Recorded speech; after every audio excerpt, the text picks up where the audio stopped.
Brooklyn, we are going to start again because you are muted. Yes, there we go. Thank It'll you. also give me a chance to reset the background. There, So perfect. let's take you out.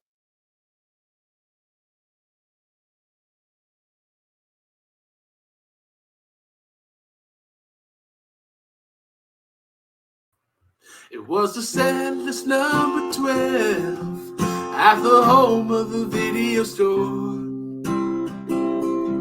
We must always remind you to go and buy our shit. We have the one and only Sean Sandberg, for he plays a mean guitar.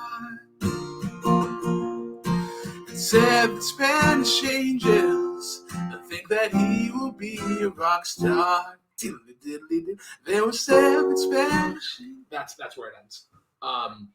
But yeah, I am here. Andrew is away on vacation with Mr. Producer Man. It is May long weekend here in Canada, but Mr. Producer Man feels that he can apply the holidays to wherever he is. So he's just kind of taking the day. But yeah, our guest that we have today is one of the first people that I had met in this community when I had started doing jukebox trivia like 6 years ago. Before we had even done trivia, I believe, or it was the first countdown show that we had talked about favorite guitarists, and this is a person on here, and I highly respect his music opinion. In terms of an actual show where he and I were on the same call together live, it's got to be at least 4 or 5 years. So I'm really excited to kind of be on an official show with him again. Fellow Canadian as well. It's Sean Sandberg. Oh, you're muted. Hey guys, how's it going? It's good to see you again, man. How have things been? Things have been really good. Doing a lot of teaching, doing a lot of work, doing live shows and whatnot. So, really can't complain at all. The weather's getting nicer. So I've got that seasonal depression yuck, That's always good. Yeah, my seasonal depression is definitely in the winter when it's like I just got to stay at my home and I can't go anywhere at all. But yeah, I'm stoked to have you here just because of the wealth of knowledge that you have. Like when I first joined here, there was a lot of calls that we had spent after matches, just kind of talking about different music influences and whatnot. And I just love how guitar forward you are with yours and just the wealth of knowledge that you have. But I guess the question that I don't ask a ton of people, but yours in particular, I'm curious about. What was it about music in particular that kind of keeps you coming back? That's kind of a tricky one a little bit. So I guess what kind of got me started with it is the fact my dad basically just blueprinted me when I was a kid. He was playing Tragically Hip records for me when I was like 1 year old. And, by the time I knew all the words to Wheat Kings by the time I was like 3 and all that good stuff. But I guess what keeps me coming back is the fact that it's more than just something you do physically. It's a spiritual sort of release, That's the thing. I think that if you are playing music and you're not getting something out of it that's, fundamentally changing you at your core as a person, then you might be doing it wrong, and yeah. So. Absolutely. Talking about Tragically Hip, that is somebody that you have to kind of know as a rite of passage for Settler, not for Settlers, but for like Canadian lovers of music and music in general. Wheat Kings is my favorite song as well, but my brother's is also like Fiddler's Green amongst that.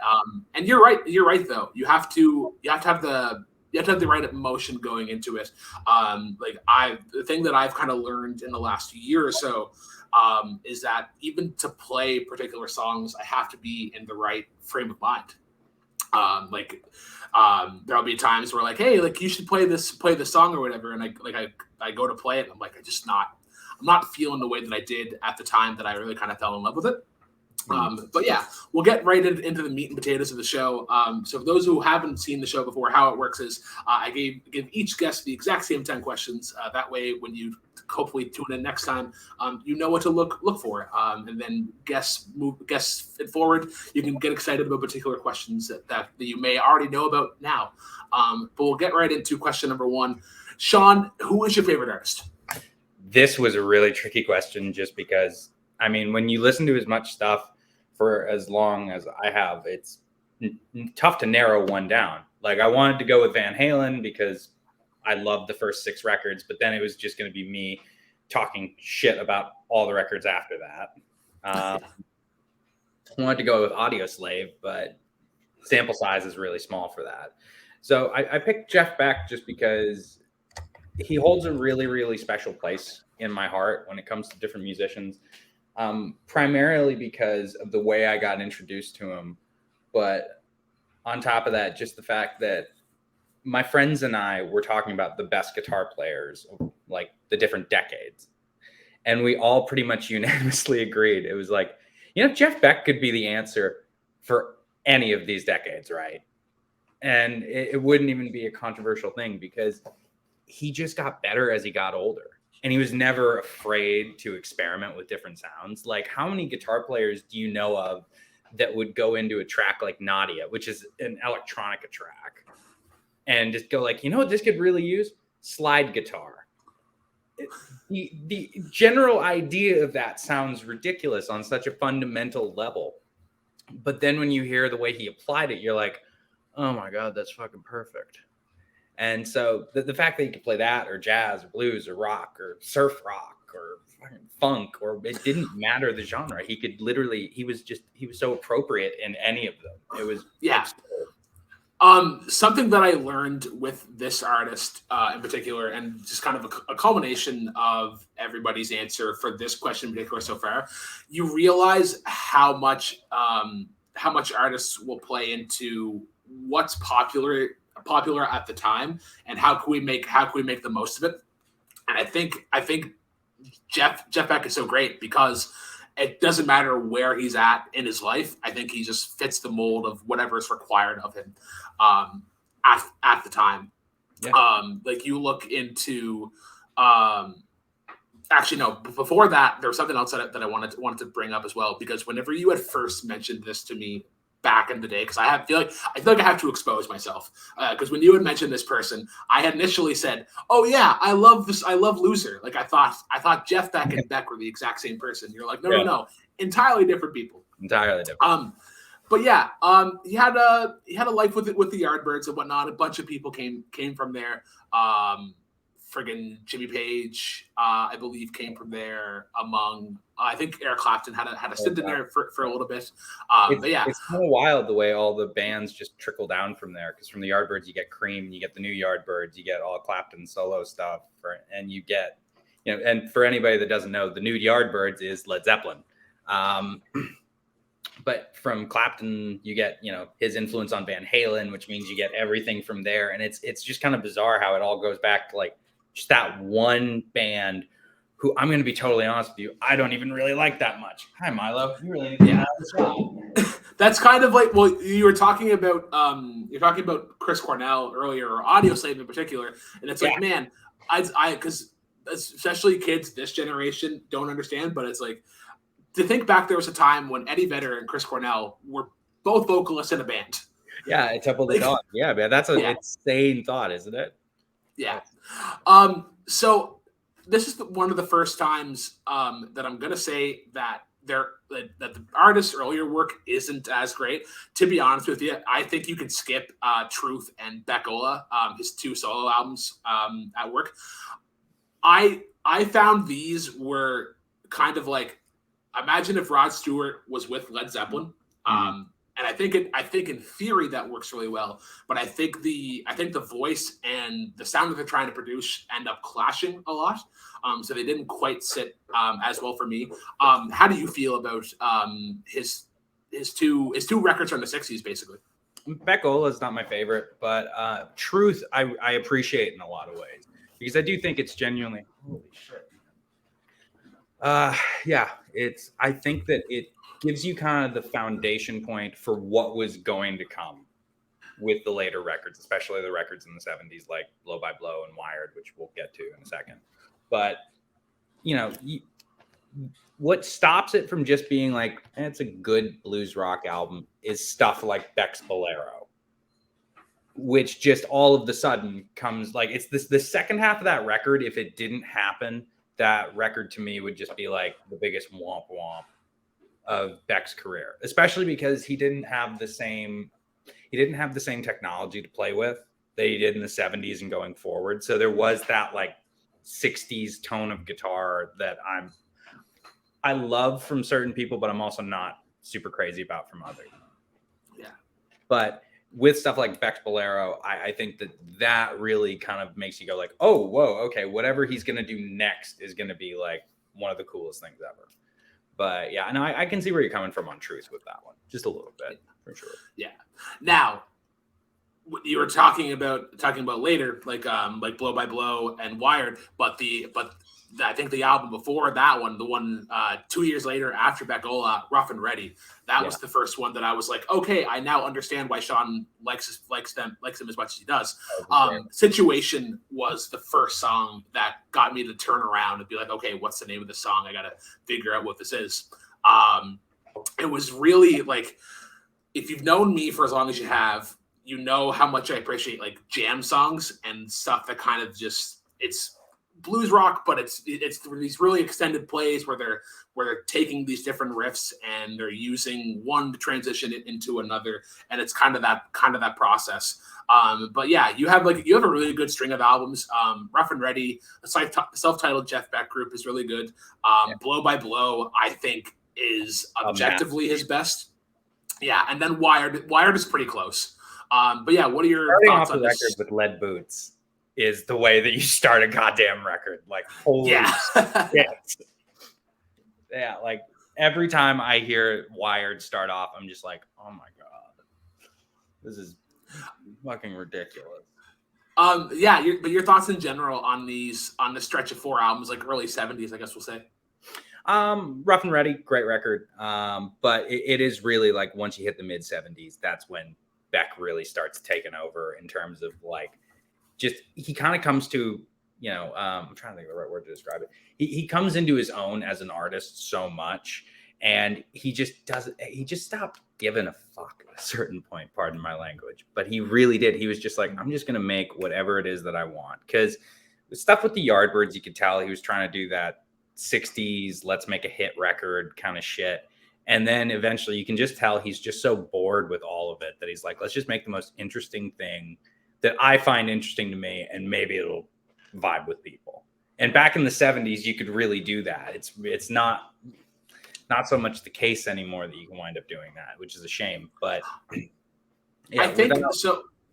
Sorry, I'm gonna disagree with you slightly. I agree with you in the 70s, and that was really the time to kind of experiment and branch off, because 60s, I think 60s was kind of like, let's narrow down what we do like as a society, I guess, or like as a like where top 40 was really kind of coming into play. And it's like, all right, now that we've established what top 40 is, let's take all these different branches and go into different routes. And I think we're getting that again with like 2020s in particular. I think we're getting to see more influence from disco, as well as everything that we've gotten from the 90s and the 2000s. I think we're kind of branching off from that again, and almost like retconning the 2010s in particular trends that were happening there. But yeah, so then after Wired, he still did some pretty good stuff. Had a live album with the Jan Hammer Group. There and Back was okay. Kind of like another transitional album. Flash was really good, but it's also like, it's definitely very 80s, very synth heavy, and I think he does a really good job of getting all the best stuff out of that.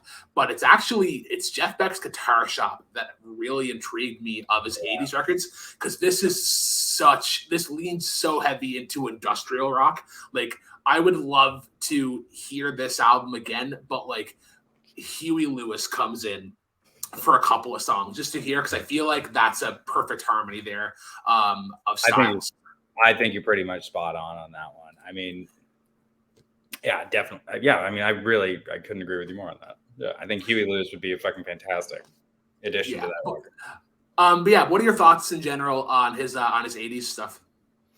Once again, he just kind of branched off and did something completely different than he did in the 70s. You know, he just once again, and it's going to be a recurring theme with what I say, he just completely adapted to the time, and he never felt out of place doing it, really. Like, he didn't have as much fame throughout the 80s, I don't think, as he did throughout like the 1970s, especially because, you know, there was after. It's kind of funny the way that this wound up working. After he did Blow by Blow and Wired, the market for like instrumental guitar records shrunk completely to just him. And there really wasn't a ton of others until Joe Satriani kind of came about. And so he was kind of just carrying that torch completely by himself up until like a certain group of other guys wound up going with him. But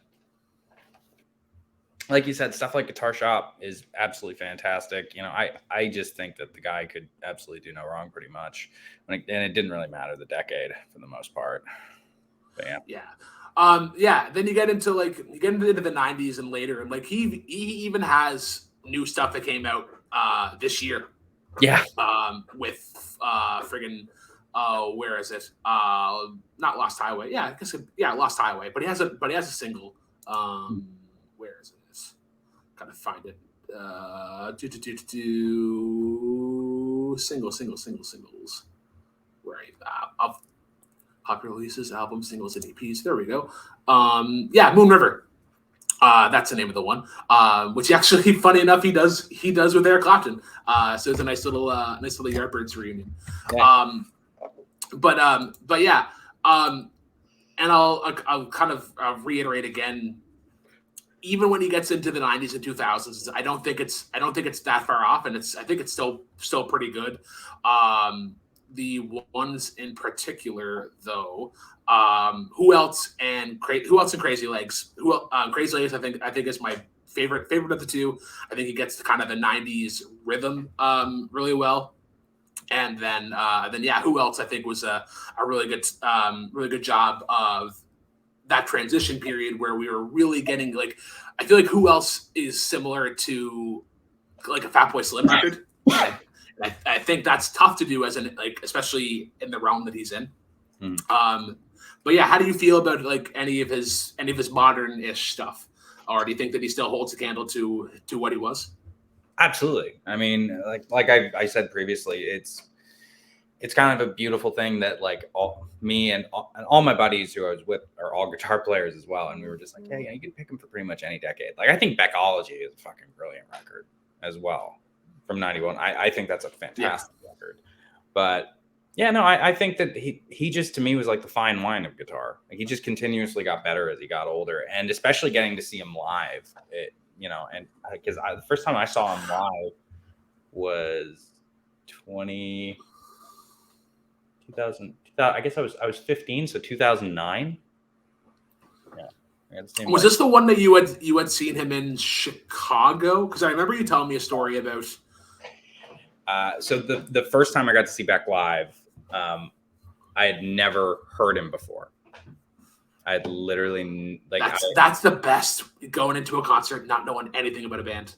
Well, here's the thing. My dad was like, "Hey, do you want to go see Eric Clapton in September?" And I'm like, yeah, sure, I'm down to see Clapton, because I was like, all right, well, maybe I'll finally get the thing with Eric Clapton, that everybody else is kind of talking about. And he's like, yeah, Jeff Beck's opening for him. And I was like, cool. Because to me, I just thought like, all right, he's one of those like 60s, 70s guys that I'll appreciate what he was, but he's probably not going to blow my mind or anything like that. And after the set was done, I literally was just like, what the fuck was that? Yeah. Because it was just the most earth-shattering playing I had ever heard from a guitar player ever. And I thought to myself, fuck, man, if he's this good, how good is Eric Clapton? And yeah, and then I got to see him play with Clapton again at Crossroads, and then I got to see him live one last time back in 2015, I think. 2016, something like that. I saw him at the Sony Center, and it was once again it was the exact same thing. He played 2 notes, and I started applauding. It was absolutely. It had gotten to that point for me with him. It was just like, that's the greatest guitar player ever. Yeah. So what puts him? The last question, I guess, on this subject, what puts him over somebody like Jimi Hendrix? I guess I think in this community, he'd probably be the aggregate number 1. And that would be fair. Like if someone says to me, because at the end of the day, it is subjective. If someone says to me, Hendrix is the greatest guitar player of all time, it's like, all right, that's cool. I think the sample size, due to the fact that he was only around for 4 years, because he was around from what? Yeah, that's fair. 70. Yeah. Like he did a lot of innovation in that time, and his playing was great. But I just think Beck was cleaner in terms of his playing. B, I think his ideas were more interesting. And C, just when you take like the fact that he never stopped progressing over the course of like 6 decades, that's stupid.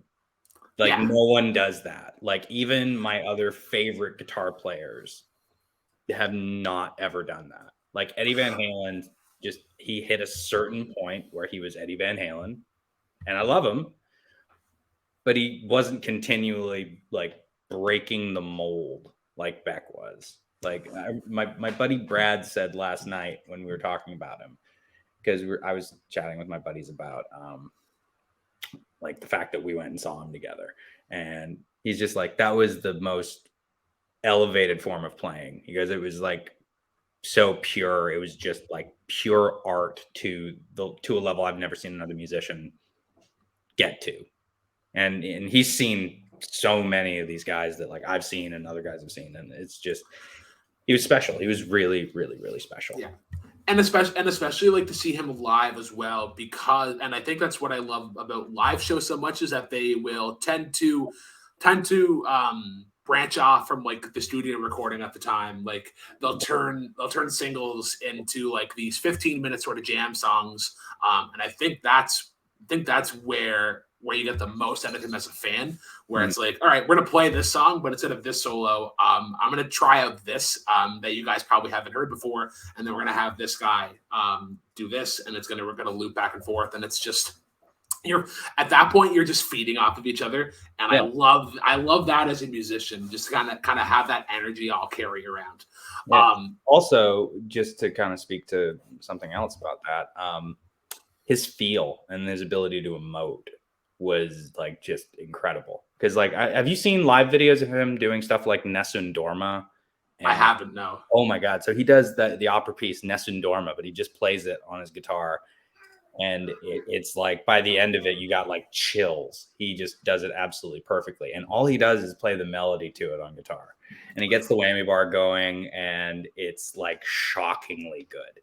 So he does stuff like that. And also live, he does a cover of A Day in the Life by the Beatles. Okay. And he winds up doing all the crazy sound effects, but he does them on guitar. Okay. And it's fucking mental. So no, sorry, you finished what you're saying. Yeah, no. So it's some earth-shattering stuff. And then when you pair that with the fact that, he does stuff like Because We Ended as Lovers, like, oh my God. Like you by the time you're done listening to him, you're like, am I ever gonna get there playing wise? Like I can play fast and I can do all this other shit, but like, does it even matter when you hear that? No, like, but you would even go to him and he's like, "Are you the greatest guitar player of all time?" And he's like, "Well, I hope to be. Because at that level, it's like I need to keep practicing. Because once you think you're the greatest, that's when you start to fall." Yeah. So, what is it? Contentment is the death of desire. Yes. Oh man, that's a cool one. I'm gonna have to steal that. Mr. Producer Man, if you're still listening, I'd like to hear your thoughts on the cover he does of Day in the Life, because I feel like that'd be an interesting matchup. But we'll get into question number 2, and that is going to be, What's your favorite song to dance to? My favorite song to dance to. So I'm really like old school when it comes to dancing. I'm not very good at dancing. I'm a white guy, so it's a whole lot of shoulders. Um, but no, I like "Don't Fight It, Feel It" by Sam Cooke. Like particularly the live version of it, where it's just the band is just going fucking crazy on it. I love that version of that song. And it will get me to fucking dance basically wherever I am. If I'm in my house by myself, if I'm out and I hear it, I dance in the fucking street if I need to. Basically, if I hear that song. So yeah, you don't fight and feel it for sure. Yeah, I really enjoyed it. I didn't listen to the live version. Listen to the studio recording, but it's kind of the similar feeling of if you like "It's Not Unusual" by Tom Jones. It has that nice kind of like quick sort of step to it. I'd love to have this on in the kitchen, just like washing dishes and just making something so mundane, so enjoyable. And I think that's what's so cool about it. This is interesting as well because it's Sam Cooke and he's been on the top 500 list on at least one measure, quite high. So I'm surprised that like I haven't heard of this song before on either previous lists or other ones. It's a bop. It is. Yeah, it is straight up bop. Yeah, no, I'd definitely recommend checking this one out. But we'll move right into question number 3. Speaking of the list, Sean, what is your favorite song on the current top 500? I believe the one I went with was it was "Georgia on My Mind" by Ray Charles. Just because compositionally it's stunning and performance-wise, it is just like it's what you think of because like I'm not just a guitar player, I'm a vocalist as well. So when you hear Ray Charles be able to emote like that and just every phrase that he winds up hitting, you're just like, holy shit. It takes you back and makes you just it makes you, if you're single, it makes you want to love somebody. That's like the best. I like that. That's a very way to describe it. Yeah. I will agree with you wholeheartedly on the chord structure. I think for anybody who hasn't heard this before, I think the first time through you're not going to enjoy it as much because it you don't know where the song is going quite yet. So in the middle, you're still trying to figure out where it's going to go. But I think after you let this stew for like a couple of weeks or so, I think you'll really get it. I think you'll really get into it, and then you'll be able to appreciate that because once you figure out that riff, it's just so warm and soft.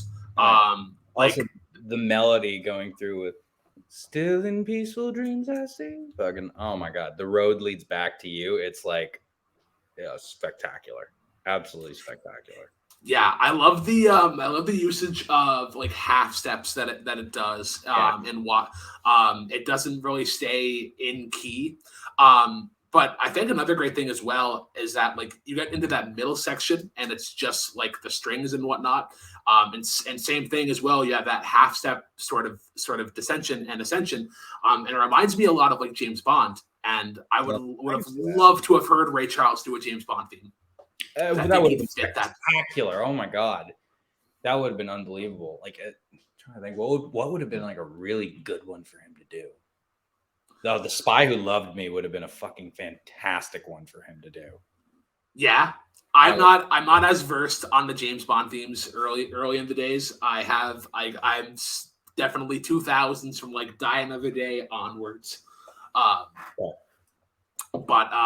yeah, a really cool song and just very sweet. Like, obviously fucking Canadian. Yeah, For Your Eyes Only. Okay, that'd be cool. But this would be like probably second to Never Tear Us Apart by NXS. This is something that a figure skater would absolutely pick because I feel like they could hit the notes of this quite well, and it would space things out quite neatly. Yeah, I mean, it'd give him a lot. It definitely would give him space to do things for sure.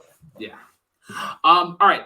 On to question number 4. We were already talking about it earlier, but I'm still excited for it anyways. Sean, what's your favorite concert?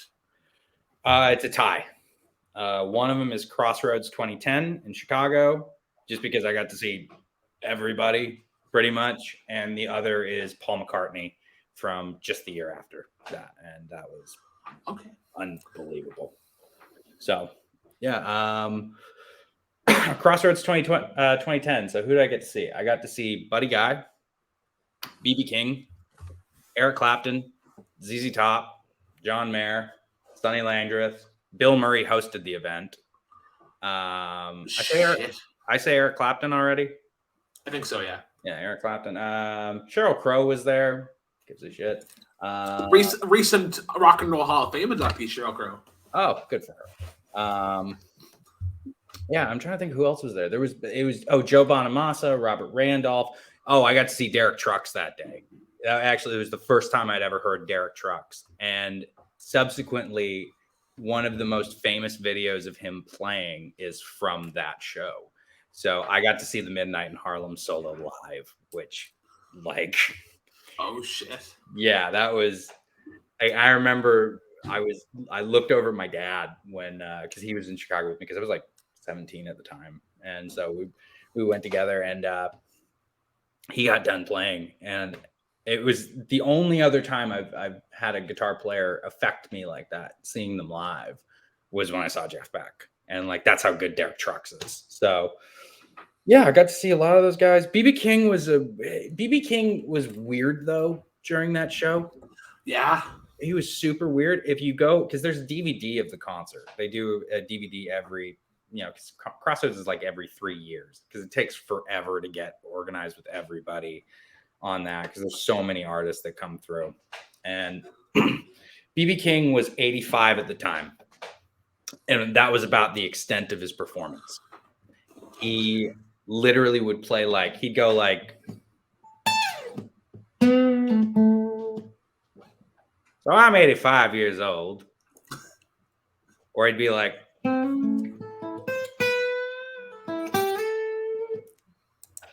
anyways, I'm 85 years old, and he just kept doing it, and it was so sad because people were walking out on BB King.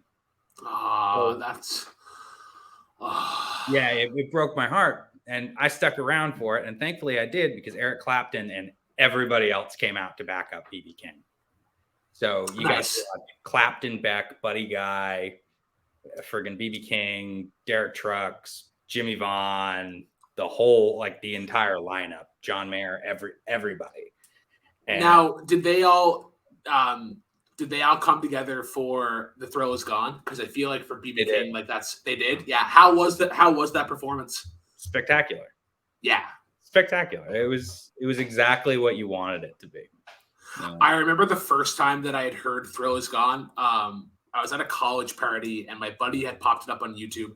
I can't remember of the name of the guitar player that he was with at the time, and it's eluded me to this day.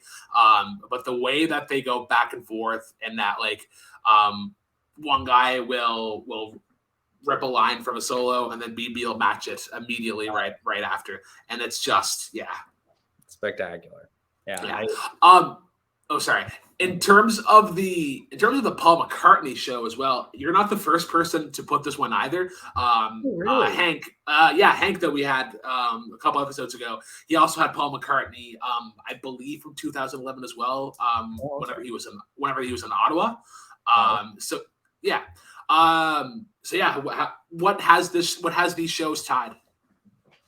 I mean, just for starters, like it kind of speaks to how massive seeing a Beatle is just to begin with. Yeah.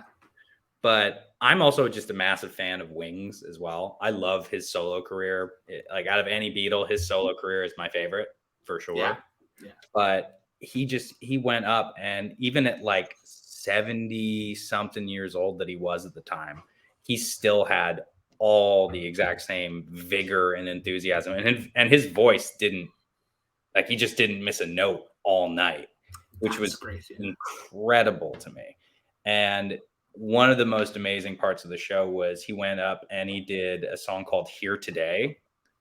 And it's a tribute that he wrote I think 30, 40 years ago to John Lennon after he passed away.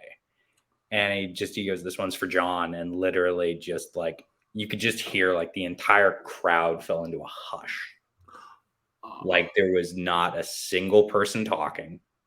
And at the end of it, you just probably heard like sniffles and shit like that, and people taking out tissues and whatnot, because it's beautiful. And the way he sang it, he sang it like he was missing his friend from, 31 years ago, who he hadn't seen in forever. And it was just this incredible moment. And it just reminded me so much about the power of music, and the fact that you can still do that level of performance that far into your life just was really eye-opening to me. Yeah, that's really cool. That's really cool, and that's something that I have kind of learned with songwriting, is that songs can get stale, and you can kind of lose the sense of motivation. So it's always reassuring to hear something like that, where he's able to find that same drive from whenever he first wrote it. Mhm. Trying to think of particular songs that would have been great to hear live from there. Oh God, how was Live and Let Die? Unbelievable. Yeah, There was a huge fireworks show, and the pyro like went off like right beside where he was sitting down playing piano. And just at the end of it, you just see him going like this, like he's plugging his ears, because it just was like too much for him at the time. He was like, "What the hell's going on?" It was fantastic. I've never gotten into this tangent as well, and I'm sure you have a piece on it, and I'm sure Andrew does as well. When you go to a concert, like, earplugs are essential. If they aren't already plugged, they should be, because one, it fucks up with your hearing, but also you get to hear the show so much better. The bass comes in a lot better. It's the closest way to get it to a studio sound, I would say. Yeah. I mean, yeah, I can see where you're coming from. I guess some people's argument on the opposite side of that is like, no, I just want to hear what it's like live or whatever it may be.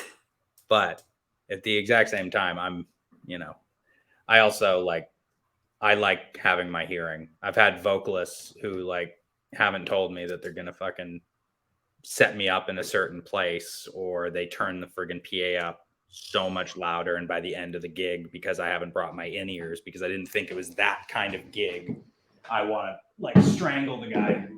Hey, monkey, let me get you off the table. All right, well, just got out of my way. That's good. That's great. Yeah. But yeah, friggin' I think my favorite one to hear, though, just because it's like one of my favorite guitar tracks ever, and it's just a great song in general, was Junior's Farm. Okay. Junior's Farm was just unbelievable to hear live. Yeah, that, and obviously stuff like Back in the USSR, and yeah, and hearing him go, the second he started going,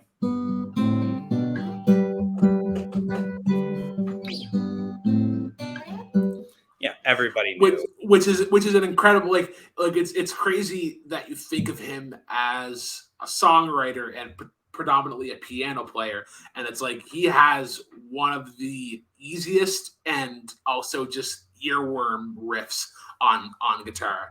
Oh yeah, and it's so satisfying to do that descent. Same deal with Yesterday. It's the just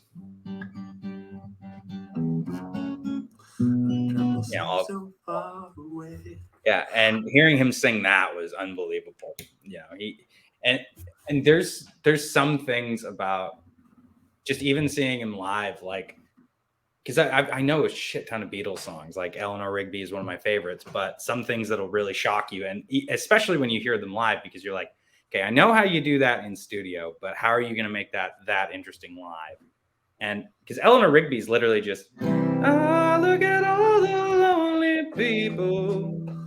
Eleanor Rigby picks up the rice in a church where a wedding has been, and it's just E minor and C the entire way through. And so you're like, is this going to get stale at any point while you're playing it? Nope. Doesn't. No, it doesn't. And the fact that they could write shit like that, they could write songs with just 2 chords and make them that good, is just shocking and honestly, like, downright disrespectful. Yeah. Like it's so disrespectful. Like I'm just like, oh, I got this great sounding jazz progression, like it's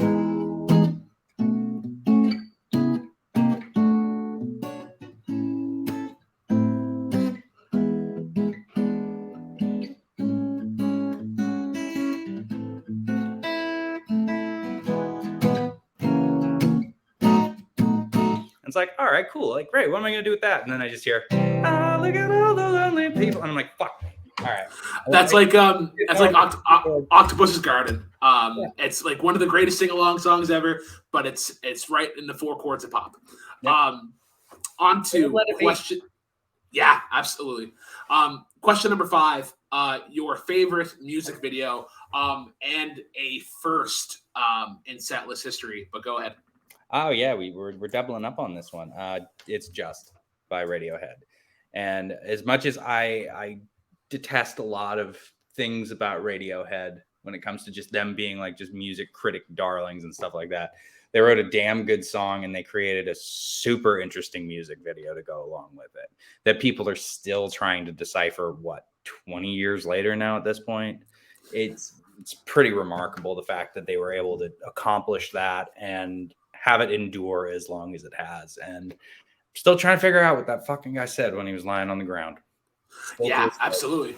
But yeah, so if you weren't around for last episode, this was the exact same answer that Andy Merriweather gave for his. I agree with you. The ending is it's very much up for interpretation. And I think there's a couple of different answers that you can have for it. But it definitely has that like 2000s aesthetic where like it's grainy, but it like it's like a weird like white kind of effect on it. Yeah. Where but I think it's really cool. I haven't gotten into Radiohead as much as I probably should, or they're like the rest of the community does. But yeah. Like I like, I just I don't know. After a certain point, I met too many guys that like Radiohead that just want to preach Stentorian from the mount to me and shit, and it gets fucking irritating. I'm trying to think of the band that's that for me that like people just adore that I can't, and I'm like, all right, they're like, I understand that they're great. I think that would have to be, that's a tough one. Four Top? Okay. Yeah, maybe the Four Tops, or just Motown in general. I can't Motown. Oh. I have a tough time finding appreciation for a lot of like wall of sound songs. Oh. Or if you were produced by Phil Spector in general, I'm gonna have a tough time. Even stuff like Sly and the Family Stone or the Temptations. Yeah, like unless it's like a world-renowned song, it's. Like I haven't done like a deep dive on them at all. But on to question number 6. Your favorite musical. All right. So once again, I feel like I'm on a real negative trip right now because I'm normally really positive these days, but I am really not the biggest musical guy. And the reason for that is just, I know it's truly shocking, right? Because it's two of my favorite things. It's film and it's music. But I've spent so much time with musical theater people that it has ruined musical theater and musicals for me in general. And it's just because they're so goddamn extra. So I just picked one that I really enjoyed when I was younger. And I went and rewatched it the other day in preparation for this. And there's probably a bunch of shit in it that would get it canceled nowadays. But I went with Singing in the Rain. Just because I still really enjoy the music in that. I think Gene Kelly is electric in just about everything he did. And yeah, overall, I kind of enjoy the entire concept of, a film in the 1950s talking about the change from silent film to, the talking pictures and whatnot, and the struggles that certain people might have. Now, I don't really like the fact that they made it so that it was like, this one woman who she had the most annoying goddamn voice in the world. She could just never transitioned over. It's like, it's a shame that had to be like the villain of your film. But at the exact same time, I still really enjoy that movie in a lot of different ways. And the numbers in it are pretty spectacular, even by today's standards. I will agree on that. This answer was given by Kelly, I believe, as one of her answers for favorite musicals. So I did get a chance to watch it for the show. I do like the grandeur of it, especially the scene where it's like her in the dress and the shot feels like it's going on for like 20 or 30 feet afterwards. The dancing numbers in it, I think Cosmo is an incredible character. But yeah, it hasn't aged well the greatest. There's one line in the script that I'm like, yeah, if you were ever to remake this, you have to change that line. And if you've seen the movie, I think the way Gene Kelly hits on Kathy Sullivan. Why am I spacing on her name right now? The way Lockwood hits on Selden, like the fact that it's like basically he's like, yeah, I'll put you in the movies, girl. You know, and it's like it's not something you could get away with doing nowadays because you'd have 1,000,001 people going like the power dynamics of that and this, that, and the other. And it'd be like, yeah, you know what? I can see why you might be mad about that in a number of ways. Yeah. But it's movie.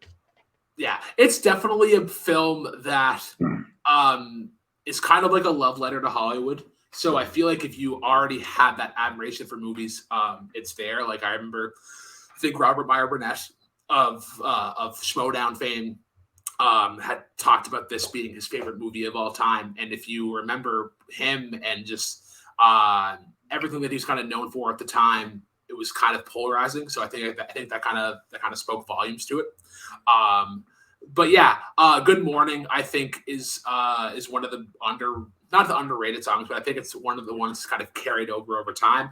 Like I remember hearing that for the first time. I think it was like in a Tide commercial. And I was like, oh, this. I remember hearing it in I believe it was a Cialis or a Viagra commercial. Oh yeah, that definitely sounds like a song for a Cialis commercial. Yeah, doesn't it? Man, that's all I could think about when I was rewatching it. I was like, oh, I remember that. That's the song for dick pills. Yeah. That I feel like if they were to use it in a commercial now, it'd definitely be for Ozempic because Ozempic is now I feel like kind of become the new Cialis. Or like, what's Ozempic? Exactly. But yeah, great choice. If you haven't already, watch Singing in the Rain for the dance numbers and just kind of the appreciation for theater that it has. But on to question number 7. Oh man, we've talked about this before, you and I. But let's give it to the masses. Who is your most overrated act? I went with Eric Clapton.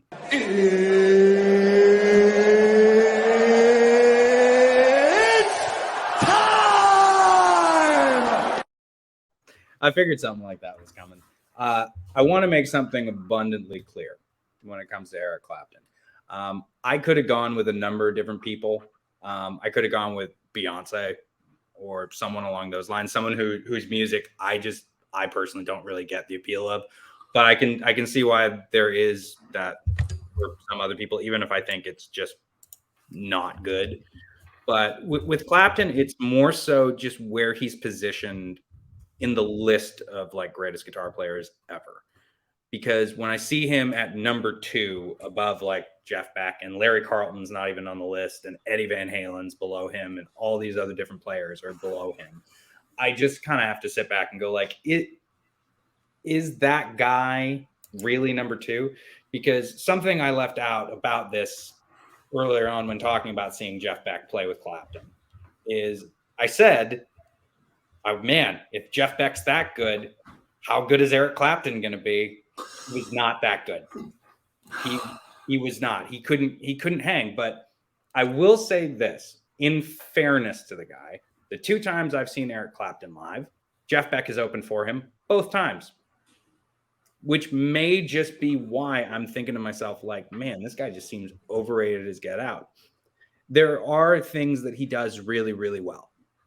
And there are really beautiful pieces that he's written. Like, I will never say something like Tears in Heaven isn't a remarkably beautiful piece of music. But for every single one of those or every Layla, you get a Bell Bottom Blues or you get a Cocaine, which are just boring as fucking sin. Well, even his cover of Cocaine isn't much different from the J.J. Cale version. He really just adds like a flair here and there, and it's not much else. And it's like, Sorry about that. And, no, it's okay. And it's to the point. And it's to the point where you're like, oh, I almost want to check out JJ Cale because he inspired him on a couple songs, Cocaine, and there's another one that he had written, I think. But yeah, I mean, there are a number of Clapton tracks that like I can see why people dig and whatnot. It's just they're just not for me because I think what's the riff to Cocaine is.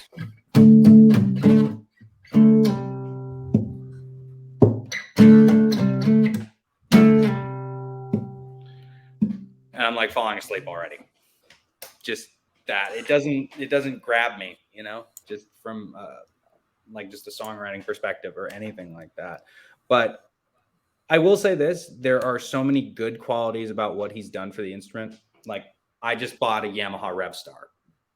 This does tie in. Don't worry. It has a built-in mid-range boost in the guitar. And I can 100% credit them doing that for the fact that Eric Clapton has one in his. So okay, overrated in the fact that like his playing is not what these other guys are. Yeah. And I think some of the most interesting stuff he really did was with Cream. Like stuff like I Feel Free, I think just is a fucking brilliant song. And the way that he's able to fit himself into spots like that is really, really awesome. But after a certain point, it's kind of just like, a lot of his music became really boring. And I can't really rock with the guy the way that other people do. Now, if you do, hey, cool. Big ups to you. But it's just more so that and I just figured I'd go with something that I could actually genuinely say, like, I think this person's overrated for this and not just, I don't like this person, so they're overrated. You know? So the term that you had used whenever we had first talked about this many moons ago is that Pentatonic Core or something along those lines. Asher, yeah. And I was like, okay, let me do some digging and see how, like, see if I can relate to it. And you're absolutely right, especially when you get into his B sides as well. He likes to kind of stick in that chord progression. I guess you'll say. I agree. Tears in Heaven is a fucking incredible song. Also, just from a guitar playing standpoint, when you're using just three strings on the guitar and you're able to create so much emotion.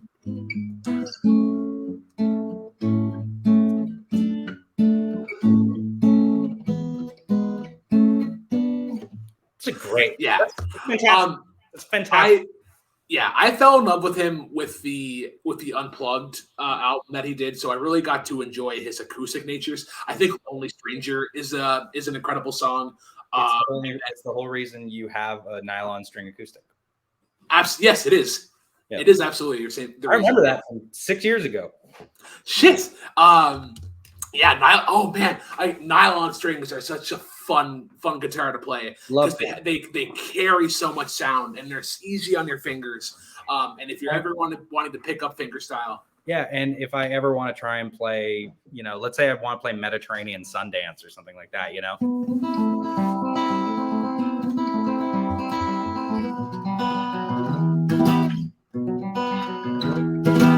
You know, like, sounds good on here, not as good as it does on a nylon, not anywhere close. You know, if I want to do, like, there's too much bite on a steel string guitar for stuff like,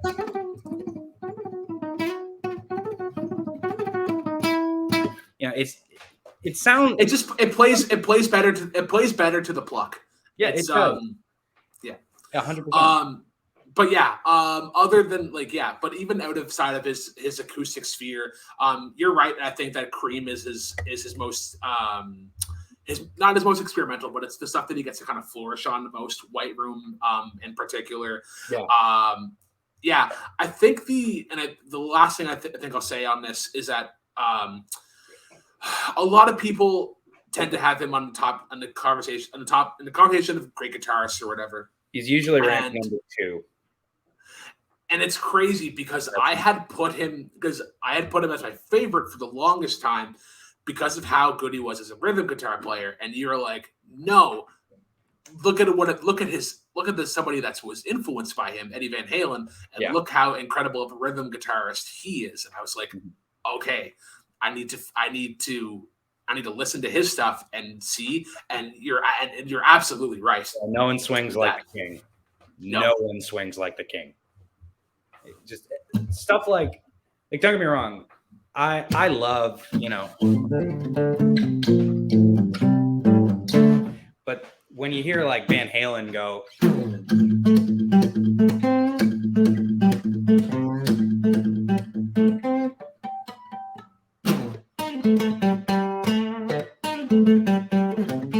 stuff like that, you're just like, okay, that's fucking rhythm playing right there. Holy shit. Because it's just so in pocket, and it's so like, it's just earth shattering with stuff like I'm the One, or even Mean Streets, where it's just simple, but he just digs into that groove,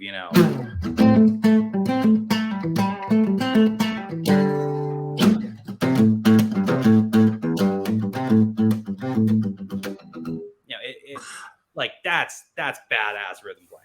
Clapton's rhythm playing is good too. Like, especially, I love his rhythm playing on Tales of Brady. Lay Down Sally in particular, I think it's great. It's so controlled, and then to be able, like, for the bass line in that as well, to be as simplistic as it is, but it just be this driving force throughout. But kids, I think the lesson that we learned today is that Eric Clapton walked so that other people could run. Eric Clapton may still walk, but it's just not as pretty as everybody else who is currently running. Yeah, I mean, hey, fair enough. He is an extremely influential guitar player. It's just, like, do you think he's better than Stevie Ray Vaughan? No. No, neither do I. No. Stevie Ray Vaughan is better in terms of feel, I would say. I'd say rhythm playing too. Yeah. You think about the amount of sound that he's able to get out of that guitar, especially in like Scut and Bug, and even like Pride and Joy. Just how effective he uses hammer offs and whatnot. Love that shit, man.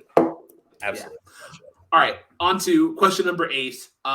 Favorite score, and this one kind of caught me by surprise because when I'd first put the movie on, I was like, oh, this is okay. We're going with a documentary. But then I got to the part and I was like, okay, it makes perfect sense why. What's your favorite score? It's Fish Beach by Michael Nyman, and they did it for the Man on Wire documentary about Pierre Lapetit, or no, I can't remember his name. Some ginger Frenchman that's like, I want to be a stunt person. And he walked between the World Trade Center. But it's a really short piece. It's just.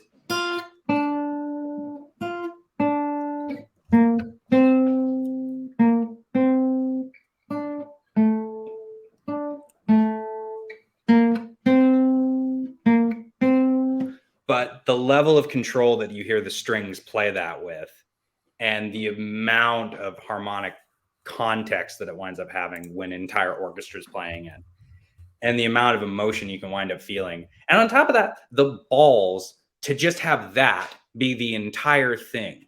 Like, you'll hear friggin' composers do wild, crazy shit, and I love it. Like, don't get me wrong, I love hearing stuff like...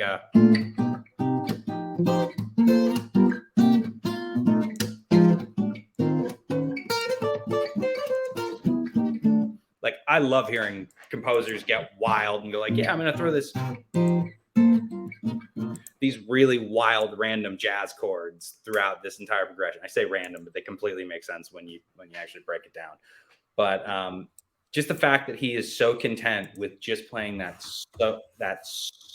solid, very isolated melody is remarkable. And it's just beautiful in so many different ways. So yeah, just the fact that he had the balls to do that. I love that. I think it does a really good job of creating the tension, and especially for the documentary at hand, because of all the prep work that had gone into the act itself and the climate of everything that was going on. I think it's a really good job. There's a piece as well.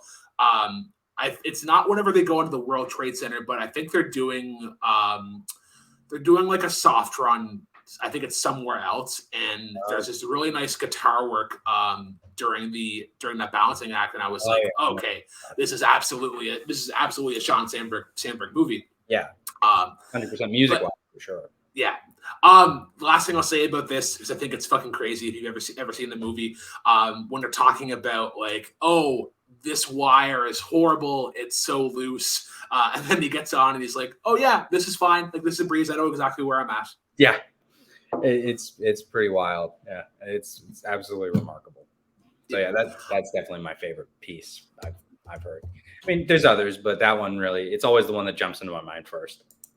Yeah. All right, on to question number 9. Your favorite soundtrack, and you picked a nice one.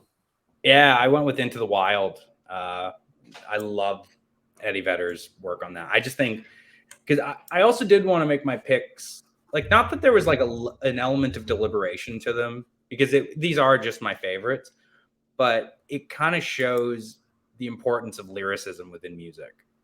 Like, songs like Guaranteed are unbearably good lyrically. You know, People I See in Cages They Bought, They Think of Me in My Wandering, But I'm Never What They Thought. And he has so many other lines that just are remarkable. And the way he winds up attacking them as vocalist, like, don't come closer or I'll have to go, holding me like gravity or places that pull. If ever there was someone to keep me at home, it would be you. It's like lines like that just make me sit back as a songwriter and just go like, fuck, man, I wish I could write some shit like that. Like, I got a few that I'm proud of, but like that's an entire song's worth of lyrics where it's just like, there's none where it's like, yeah, I could have maybe done a better job on that. It's just like, no, that's pretty much perfect. The only other one I've gone with is the Forrest Gump soundtrack, just because it's just full of banger. It has so many. You don't realize how many there are on there. That's another one I think that's been brought up at least once for sure. But yeah, this is really cool. I like the play in music and the film as well, because I think the film he spent in isolation quite a bit. So there's a lot of that pondering and whatnot. I think this works really well. Eddie Vedder's voice is great in particular because and like this record in particular, I think you're able to have everything be so clean from a production standpoint that you, like, Eddie can just be his natural voice, where I feel like a lot of times it's the other way around. Your voice is pretty clean on its own, so let's add some effect to this guitar to kind of change it. Where like he already has that charisma on it, and it just fits. It fits so well. Setting Forth is a great one. Society is another great one as well. But yeah, it's that songwriter circle kind of vibe that I get throughout, and you just want to explore everything that he's telling you. Yeah, 100%. Yeah, I just love it as a record. I love it from a lyrical standpoint. I also love a lot of the chord choices that he wound up making throughout the entire record. Like, if things want to feel isolated, he does it perfectly. When he wants things to be as dark as they can possibly be, they switch from a major key to a minor key, and it's just he nailed that entire thing tonally. It's exactly what you'd want to do if you were a songwriter, to go and write something for something else. So, all right, on to last question of the night.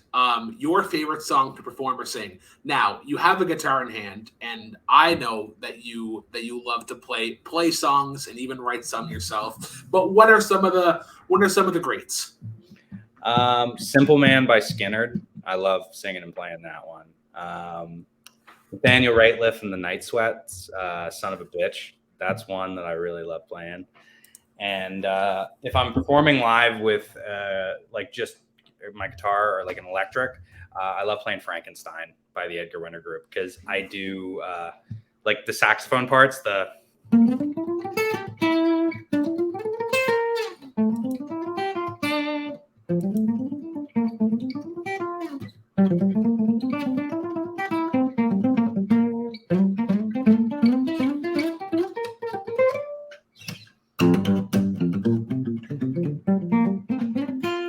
all that kind kind of stuff, like I get to play it on guitar, and it usually makes people go like, whoa, what the hell is that? And so I like playing that one a lot. But I mean, just singing and playing and stuff like that. Like I love doing stuff like, Mama told me when I was young, sit beside me, my only son, stuff along those lines. Like I love singing those ones, or the classic one if I'm looking to impress some girl.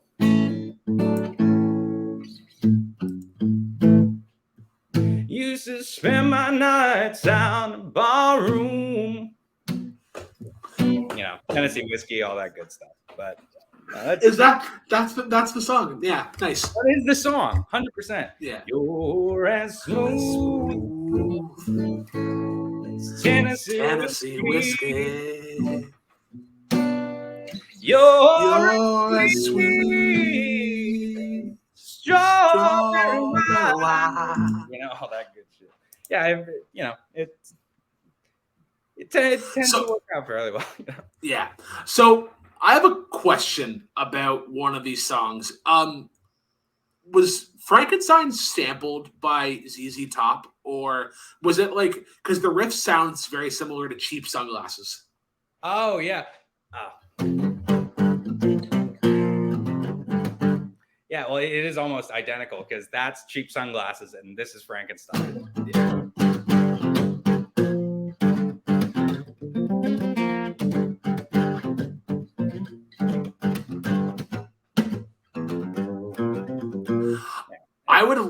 They're almost identical. They're just different enough, but I would have loved to go to an open mic with you, and to catch people off guard, where it's like somebody you haven't heard before. It's like, oh, like Sean's gonna go up, and I'm gonna play this song called Frankenstein, and it's just the instrumental on the guitar, and it's just it's great how you're able to kind of catch people off guard in that sense when it's just the guitar and you're able to produce so much sound.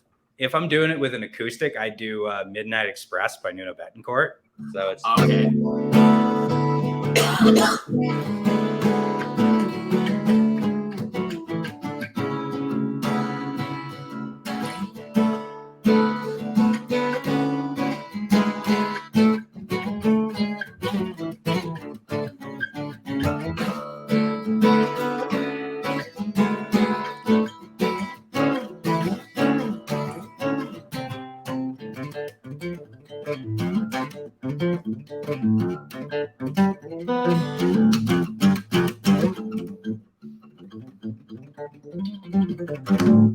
all that crazy stupid shit, Okay, so while I was kind of waiting for a spot to talk about this or whatever, but that riff that you were giving, I think, is a perfect example. With instrumentals in general, or these one instrument songs, the greatest thing that they can do, and I think the thing that keeps it satisfying and refreshing, is that as long as you're going back to that root note, or you have a root note established, yes, because that can ring so much when all you have to do is hit that at the first beat, do your melody or your counter melody and whatnot. And as long as you're just going back to that, you'd be surprised at how full you can sound with just the 1%. 100%. And if you add that in with an altered tuning as well, then you're in the sweet spot there pretty much. If you got let's say you got Dad Gad, you're tuned to Dad Gad, you capo it on the 4th fret, and all of a sudden you're doing I'll just do it in standard, I guess, because I don't have a capo right here, but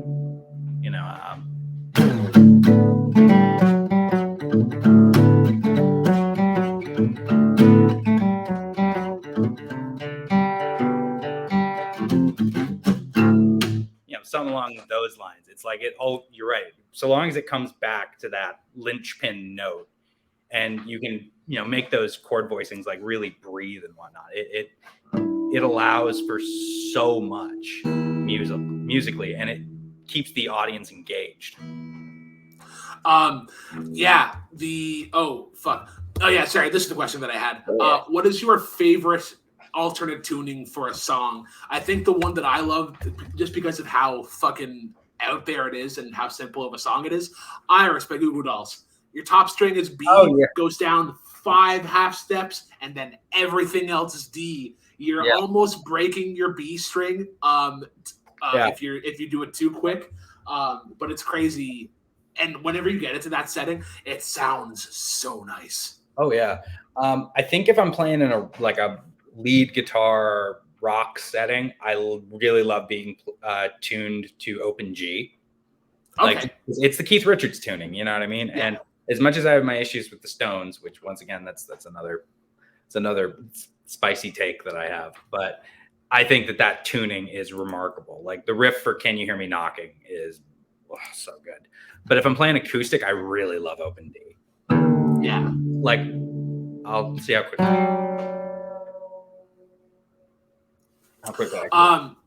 yeah, when you're talking about open tunings, I like open G as well. Joni Mitchell does that, uses that tuning quite well. Both sides of now in particular.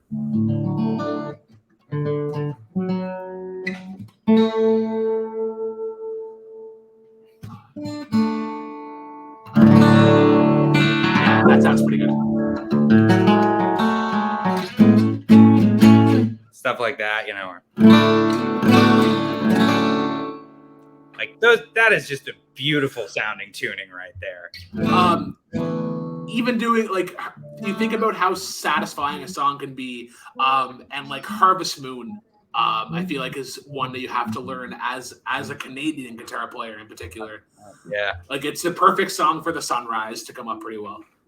Oh yeah, agreed completely. Yeah, no, it's a great tune, fantastic song. I heard a guy play that the other week, and it was just like his voice was fucking perfect for it too. Like it's one of those ones that you kind of forget about it being like, oh yeah, no, that song is just a fucking masterpiece. Actually, speaking of Neil Young, have you heard the song Birds by Neil Young? No, I have not. Oh fuck, man, you got to check out Birds because it has one of the most beautiful melodies you'll ever hear in your entire life. You've got to check it out. I will. That is going to end the show as well, actually. But I do have two kind of supplementary questions, or two encore questions, I guess, as you would say. Number one, who are you currently listening to right now that people should check out? And secondly, who's somebody that you would like to see on the show? So who am I listening to right now? I'm listening to a lot of Sam Fender. I love Sam Fender. He's basically like the British Bruce Springsteen, but the other people I'm listening to right now, mainly I'm just kind of going back to the classics, just Jim Croce, Elton John, guys like that, just because I'm in the middle of writing. I'm in the middle of writing like 2 different records right now, one with my band and one on my own.